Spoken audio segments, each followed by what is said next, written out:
Everyone. ಇವತ್ತು ರೆಡಿಯಾಗಿ ನಾವೆಲ್ಲ ಹೋಗ್ತಿದ್ದೀವಿ.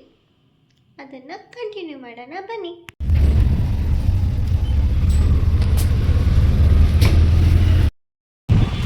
ಏನೋ ನಮ್ಮ ಅಕ್ಕ ಅಂತೆ, ಇವರು ನಮ್ಮ ಅಕ್ಕ ಫ್ರೆಂಡು. ನಾನು ನಮ್ಮ ಅಕ್ಕ ಫ್ರೆಂಡ್ ಬಂದಿರೋದೆ ಮೆಟ್ರೋ ಸ್ಟೇಷನ್ಗೆ. ಮೆಟ್ರೋ ಏನೋ ಬಂತು, ಏನೋ ಎಂಟರ್ ಆದ್ವಿ. ಆದರೂ ಲೊಕೇಶನ್ ಗೊತ್ತಿರಲಿಲ್ಲ. ಅವ್ರು ಹಾಕಿದ್ರು ರೂಟ್ ಮ್ಯಾಪಲ್ಲಿ ಲೊಕೇಶನ್ ನೋಡ್ತಾ ನಿಂತಿದ್ವಿ. ಮೆಟ್ರೋದಲ್ಲಿ ಇನ್ನೂ ಒಂದು ವಿಷಯ ಏನಪ್ಪ ಅಂದರೆ, ನಮ್ಮ ವರಲಕ್ಷ್ಮಿ ಅವರು ಸತ್ತಿದ್ರು. ಅವ್ರ ವಾಯ್ಸ್ ಮಾತ್ರ ಇನ್ನೂ ಮೆಟ್ರೋದಲ್ಲಿ ಜೀವಂತವಾಗಿದೆ. ಪ್ಲ್ಯಾಟ್ಫಾರ್ಮ್ ಗೊತ್ತಿಲ್ದಿರ ನನ್ನ ರೈಲ್ವೆ ಸ್ಟೇಷನ್ ಕರ್ಕೊಂಡು ಬಂದಿದ್ದಾರೆ. ಇಲ್ಲಿ ಬಂದು ಪ್ಲ್ಯಾಟ್ಫಾರ್ಮ್ ನೋಡ್ಕೊಂಡು ಹಾಗೆ ರೈಲ್ ನೋಡುತ್ತಾ ಇದಕ್ಕೆ ಕೆಳಗಡೆ ಬಂದು ನಾವು ಮೀಟ್ ಮಾಡಿದ್ದೆ ನಮ್ಮ ಅಕ್ಕ ಫ್ರೆಂಡ್ ನವ್ಯ. ಹಾಗೆ ಟ್ರೈನಲ್ಲಿ ಕುತ್ಕೊಂಡು ಆಚೆ ವ್ಯೂವೆಲ್ಲ ನೋಡ್ಕೊಂಡು ಹೋದ್ವಿ.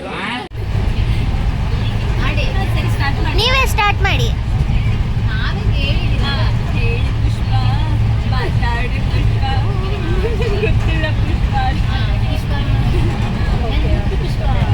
ಇವಾಗ ಟೈಮ್ ಬಂದು 1:28 ಆಗಿದೆ. ಇವಾಗ ಬಂದು ನಾವು ಮಂತ್ರಾಲಯ ಹೇಳ್ತಿದ್ದೀವಿ.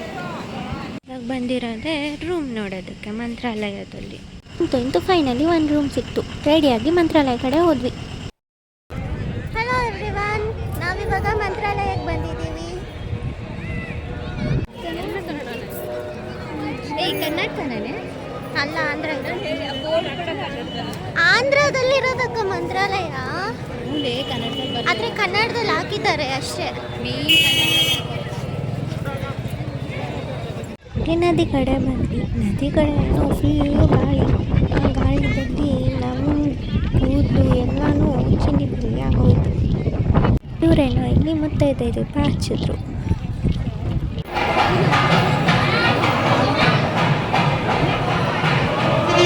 ಇಂತೂ ಫೈನಲಿ ಕ್ಯೂ ದಾಟ್ಕೊಂಡು ಎಲ್ಲ ನೋಡಿದಾದ್ಮೇಲೆ ಇನ್ನೂ 5 ಪ್ಲೇಸಸ್ ತೋರಿಸ್ತೀನಿ ಅಂದಿದ್ದಕ್ಕೆ ನಾವೆಲ್ಲ ಆಟೋ ಎಕ್ಕಿ ಬಂದ್ವಿ. ಒಬ್ಬರಿಗೆ 150 ಚಾರ್ಜ್ ಮಾಡ್ತಾರೆ.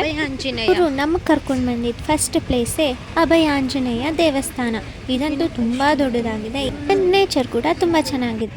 ಆಂಜನೇಯ ಟೆಂಪಲ್ ನೋಡಿಕೊಂಡು ಹಾಗೆ ನೇಚರ್ ಚೆನ್ನಾಗಿತ್ತು ಅಂತ ಹೇಳಿ ಫೋಟೋಸ್ ಇಟ್ಕೊಂಡು ವೀಡಿಯೋಸ್ ಮಾಡಿಕೊಂಡು ಈ ಆಂಜನೇಯ ವಿಗ್ರಹ ನೋಡೋದಕ್ಕೆ ತಲೆ ಎತ್ತೇ ನೋಡಬೇಕು, ಅಷ್ಟು ದೊಡ್ಡದಾಗಿದೆ. ಅಲ್ಲಿ ನೋಡಿಕೊಂಡು ಹಾಗೆ ನಾವು ನೆಕ್ಸ್ಟ್ ಪ್ಲೇಸ್ ನೋಡೋಣ ಅಂತ ಹೋದ್ವಿ. ಆದರೆ ವ್ಯೂ ಮಾತ್ರ ಸಕ್ಕತ್ತಾಗಿತ್ತು. ತುಂಗಾ ನದಿ ಮೇಲೆ ಬೀಚು. ಇದಂತೂ ಫೋಟೋಶೂಟ್ಗೆ ತುಂಬ ಚೆನ್ನಾಗಿರೋ ಪ್ಲೇಸ್. ಯಾರಾದರೂ ಹೋಗೋದಕ್ಕೆ ಟ್ರೈ ಮಾಡಿ. ರಾಯಚೂರಿಗೆ ಎಂಟ್ರಿ ಆದ್ವಿ. ಇಲ್ಲಿ ಒಂದು ದೇವಸ್ಥಾನ ಇತ್ತು, ಅದಕ್ಕೆ ಬಂದಿದ್ವಿ. ನಾವು ಬಂದಿರೋ ಟೆಂಪಲ್ಲೇ ಪಂಚಮುಖಿ ಆಂಜನೇಯ ಟೆಂಪಲ್. ಇದು ಬೆಟ್ಟದ ಮೇಲೆ ಇದೆ. ಆದರೆ ನನಗೊಂದು ಡೌಟು, ಇಲ್ಲೊಂದು ಪುಷ್ಪಕ ವಿಮಾನ ಇದೆ, ಆದರೆ ಯಾವ ಕಡೆಯಿಂದ ಪುಷ್ಪಕ ವಿಮಾನ ಅಂತ ಗೊತ್ತಿಲ್ಲ.